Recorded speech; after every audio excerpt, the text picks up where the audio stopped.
ko, sa birthday ko, ito yung cake ko. Ito talaga yung gusto kong bilhin. Yung nagaganito, yung nagpupukpuk. Ang dami mga pakulo ni Condis, no? Pero sobrang sarap. Ang ano niya, kakaiba. Birthday to you.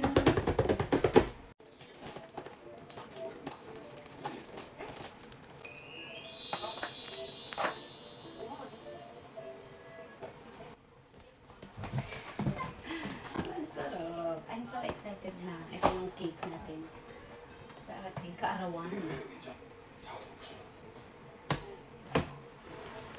Happy birthday, Saf. Happy birthday, Saf. Celebrate. Cute niya. Bigyan natin dito. Ano eh. Patigas.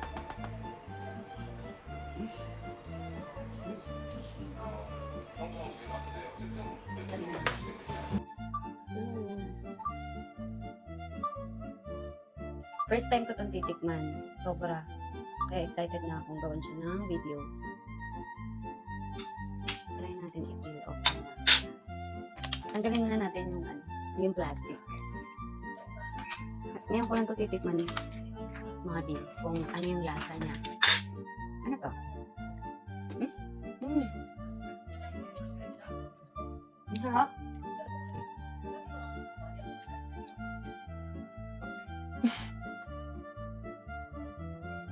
Strawberry. Ito. Kisses.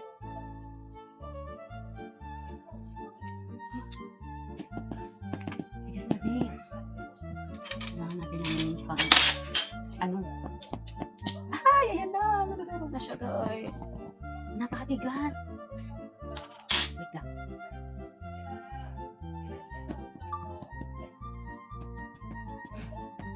B, ayan na siya. Natatanggal na siya, B. Nagka-crack na. Ayan na, nagka-crack na. Oh, parang ice cream. Oh, nice.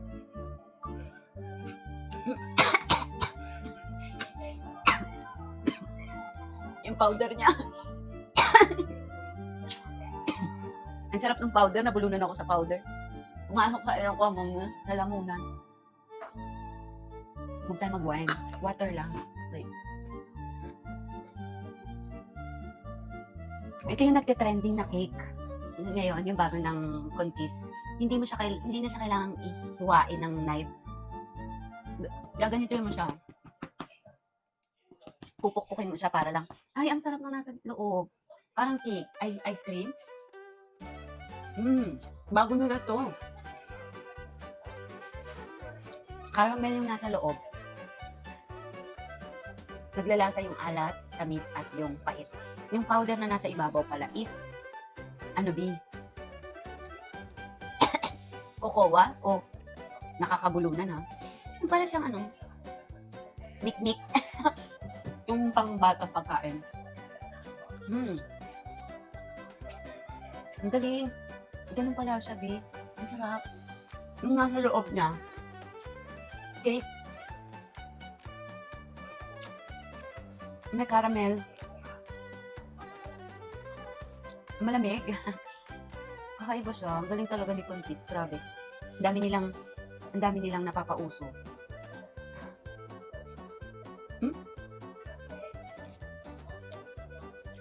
Hindi ko alam kung ano itong nasa paligid niya.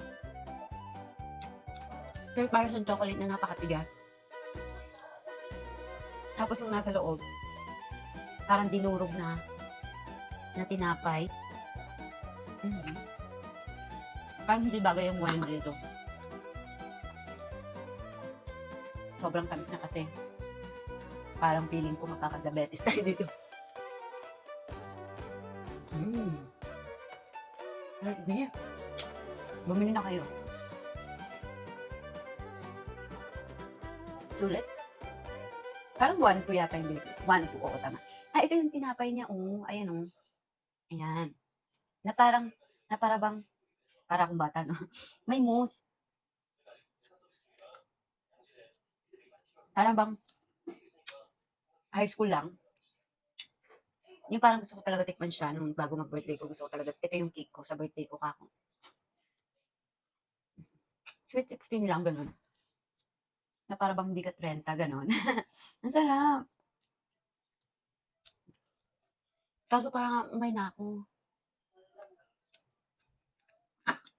Pakatamis eh. Pero ang sarap nung nasa loob niya. Pakita ko yung nasa loob. Para malaman nyo kung ano yung nasa loob. Pero ang sarap. Bumili na kayo.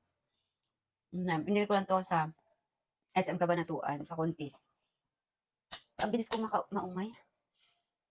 Parang ice cream cake siya. Yung style niya. O, di ba ang tigas? May caramel sa loob. Binaboy. Sulit yung 1-2. Maliit lang siya ha. Hindi siya typical na malaki ha. Pero hindi mo makakaya ng ubusin to. Napakatamis eh. Pakita ko yung loob. Ito. Okay, gets ko na. Itong nandito sa powder it na matapang na mapakla. Para nagmi-mixing yung tamis ni caramel. Kaya pala tiramisu. Tiramisu, tama? Kasi nga, cake siya na tiramisu cake. Yun siya mga bi. Kaya sa mga mahilig sa mga kape-kape dyan, lasang kape, itong cake na to, maire-rec ko sa inyo. Sobrang sarap. Ayan. Tingnan mo, Bi, may caramel siya sa gilid. The more na tinatanggal mo to, yung matigas sa gilid, makikita mo yung mga caramel. Ayan. Kaya the more na pukpuk is life. Ayan. Tapos, pag sinandok mo naman siya, Bi, ayan ang malabas. Para siyang halo-halong mousse, cake, ice cream, ganun. Diba? Legit. Sa mga gusto ng legit B, sa mga gusto talaga, yung mga coffee lover dyan, ito yung para sa inyo. This is for you guys. Sobrang legit na masarap talaga. Alam ko na kung bakit yung nasa loob niya is yun yung tiramisu. Kaya pala tinawag siyang tiramigo. Talagang masarap pala talaga. Lasang nagmi-mix na mapait, matamis. Yun nga. Kasi nga dahil nahalo, kaya may caramel, meron pa nga mga mani-mani, oh. Parang may peanut. Tiramigo. Sa mga mahilig sa mga tiramisu, coffee lover dyan, legit, this is for you guys. Ang sarap. Kaya pala yung nagmi-mix, nawawala yung parang maumay ka. Kaya bumili ka na, Bi, kasi di ka magsisisi. Nagastosan ka pa, masarapan ka at magkakadiabetes ka. Charis. Matamis kasi talaga siya. Sa mga katrentahing tulad ko, parang hindi ko na siya gusto yung sobrang tamis. Ulit-ulit, tiramisu nga, di ba? Tiramisu cake. So, sa mga gusto ng mga ano dyan, umorder na kayo, bumili na kayo sa malapit sa SM sa inyo. Sobrang legit. Sulit yung 1-2 nyo dito dahil masarap. Yun lang.